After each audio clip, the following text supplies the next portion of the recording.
Ladies, your brother Rudy is here to help you, and you gotta stop dating Christian men that do this nonsense. You gotta stop dating Christian men that do this. Because I know you want a Christian man. I know you want a Christian man, but I know you want a godly man, not just a Christian man, but a godly man, right? So if you want a godly man, you gotta understand that he has to have God, right? He has to be leading in the way that God leads. I see a lot of my sisters doing this, right? A lot of my sisters are looking at men who have money or status. And what I'm here to say is you gotta stop dating men who lead with their money. I keep hearing this a lot. I keep seeing it. Every time I'm speaking to women or my sisters, they always talking about money, how much money he makes, this and that and this. And I'm just like, look, I know we both follow God. I'm a Christian and you a Christian, right? So let's talk, right? As if you my sister, because you my sister, right? When it comes to dating men, if you're a Christian and you're looking for a godly man, when it comes to dating men, I know that you're looking for a Christian man, but you gotta look for a godly man, right? This means you gotta look for God in that man. So what I always say is look for God inside that man. Do you see God's qualities inside that man? Do you see Jesus' characteristics inside that man? So let me break this down. Does God, when you got into a relationship with God or when you got closer to God, did God come to you with his money, talking about money? Or did he come to you with love? Did he lead you with money, or did God lead you with love? Matter of fact, I want you to ask, is God money or is God love? The reason why I'm asking this is because why fall for a man who's leading with his money? And what I mean is a man who comes up to you or a man who is leading with his money, he's always throwing money at you, or he's always, trying to be flashy and show himself off, talk about what he has, talk about his accomplishments, talk about what it gets him, right?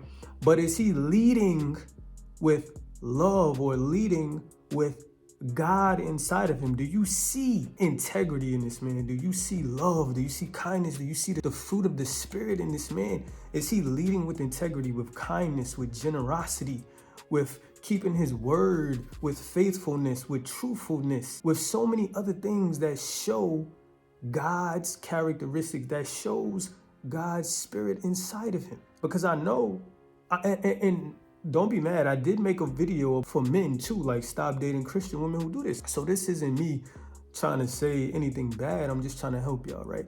Understand that I'm just saying that you gotta stop dating Christian men who lead with money, right? Like, can you really equate these men to being a truly godly man at the moment, right? Because what's gonna happen is if a man leads with money, right, this is all he consistently leads with, what about if the money is gone? Or what about when you have issues in your relationships? Can money sustain a relationship? Can a relationship stand on money?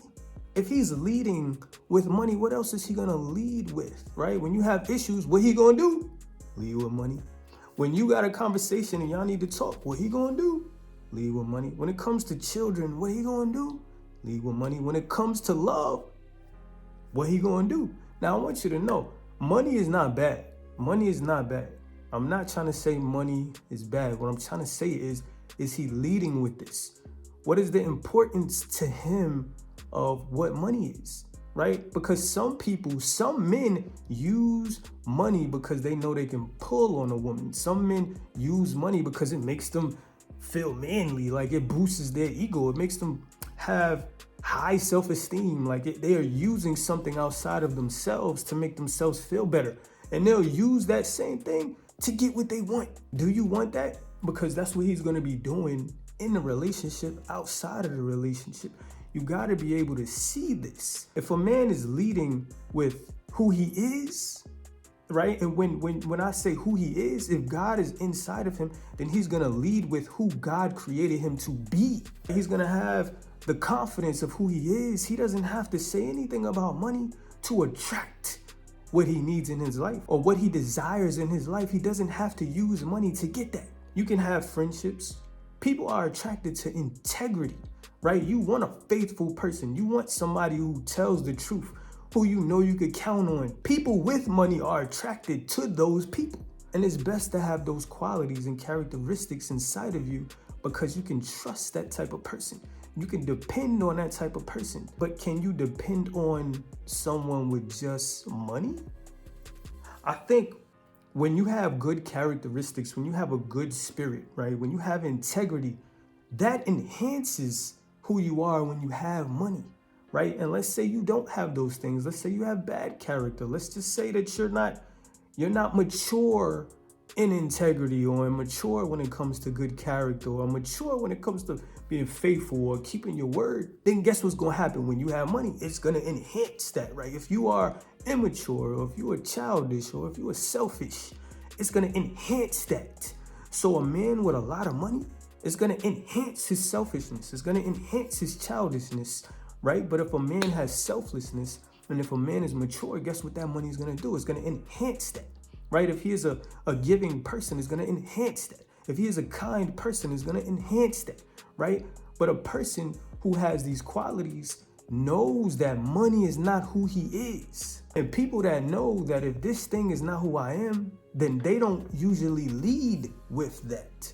But people who think that they can use this or they think it's wrapped in, but when they think it's wrapped into their identity, guess what they do? They use it because they think it's a part of who they are, but it's not, right? But how can that provide the love that you need? How can that provide the protection that you need for your children, right?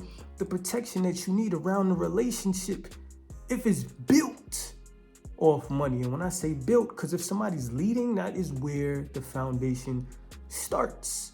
God didn't come into your life leading with money, right? Jesus did not come into your life leading with money. That is not how you have a sustainful relationship with God, because he presented money to you, or that he presented what he had, which appears in money, to you, right? God appeared with love. God appeared with selflessness, with sacrifice, with giving himself to you. This is why you trust him. This is why you love him. And a godly man presents those same qualities, because if God is like this, then God teaches a man to be like this, and that man walks like this because Jesus said to follow him. So he follows how Jesus walks. He does what Jesus does. The Bible says that the Son does what the Father does. The Bible also says in 1 Corinthians 13, which is the love is patient, love is kind. It also says that love is not boastful. Love is not proud. So if you're not boastful, then you can't lead with what you have, because we know that those things aren't sustainable in God's eyes, right? So to have the quality of God, you have to present yourself with God's characteristics to people so that they can see God. Wouldn't you rather have a man where you can see God rather than just see his money? And I'm not saying this to condemn y'all. I'm just trying to help y'all, because I know a lot of times that's a fleshy thing. Like we see it, and it's a worldly thing. We see, just like men, like we see a woman's body and we just thrown off course, right? But instead we need to be looking for God inside of her as well, right? And I said this to the brothers, but for the ladies, you know, it doesn't matter what this man has outside of God. Does he have God? Is he a good man? Is he a godly man? Because even God says that the greatest commandment is to love the Lord your God with all your soul, with all your heart, and with all of your mind. The second command is to love others as yourself. And I could bring up mad scriptures that talks about this, right? Because it talks about how we have to look at a man's heart. God looks at the heart. He doesn't look at the appearance. And that doesn't just mean how he looks, but what he appears to be. God doesn't look at what he appears to be, what he presents with himself. God looks at the heart of a man, and he also tells us to look at the heart of people rather than what they have or how we see them, what we see from them on the outside. God wants us to look at what is beneath the surface. So ladies, I'm letting y'all know, man, y'all gotta stop dating these Christian men that lead with money. They need to be leading with God. You need to see God inside of them. God would be proud of you. God needs that from you. That is the type of man that will be able to provide and protect and love and cherish you and your family. God would love to have that type of family, right? A kingdom marriage. And God don't want you to get thrown off course as well. I don't either, because I love y'all, man. The reason why I'm making this video. So I know the world does that. I know a lot of women outside of this kingdom family that we have, you know, they focus on money a lot, but don't be like that, ladies. Focus on what God focuses on, not what the world focuses on, not what them girls focus on. Focus on what he focuses on. Focus on what he wants. And I know some of y'all probably fighting like, well, this and well, that. Look, I understand how you feel, but look at God, not at them. And if this is hard for you to understand, pray and ask God to show you the truth. I guarantee 1,000% He gonna show it to y'all. But I thank y'all for watching this video, man. I love y'all, and I'm gonna get at y'all when I get at y'all.